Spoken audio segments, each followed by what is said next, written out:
پێغەمبەری خوا فەرمێ صلی الله عليه وسلم يحشر المتكبرون يوم القيامة أمثال الذر في صور الرجال يغشاهم الموج من كل مكان. ئەو کەسانی کە تەکەبوریان هەیە، ئەو کەسانی کە لوتیان بەرزە، ئەو کەسانی کە سوکایەتی بە خەڵکی دەکەن، ئەو کەسانی گاڵتە بە خەڵکی دەکەن، ئەو کەسانی خۆیان فەزڵی خۆیان ئەدەن بەسەر خەڵکیە، بە چاوی سووکە و تەماشای خەڵکی دەکەن. خوای گەورە لە ڕۆژی قیامەتە چۆن حەشریانەکە؟ خوای گەورە حەشریان دەکا، شکل و شێوەیان شکل و شێوەی مرۆڤە، بەڵام بەقەت مێرولەیەکی سووری بچووکەیە. مێرولە سوورە بچووکەکان، مێرولە هەیە سوورە زۆر بچووکە، بەقەت ئەوە دەبن. خۆ ئەوەندە بچووکیان دەکاتەوە چونکە لە دنیادا خۆیان زۆر بە گەورە دەزانی، ئەبێ بەقەت مێرولەیەکی سووری بچووکیان لێبێت. مێرولەی سوور هەیە زۆر لە ڕەشەکانیش بچووکترە.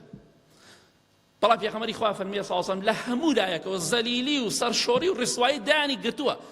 حتا زانایان شەرعی حەدیثا دەفەرمون ئەوەندە زەلیلن خەڵکی ساحەی مەحشەر بەبانیان ئەڕوا، هەروەکو چۆن قاچبان مێرولە ئەڕواتەوە، مێرولەبانی ئەڕۆیت و جێیتە هێڵی.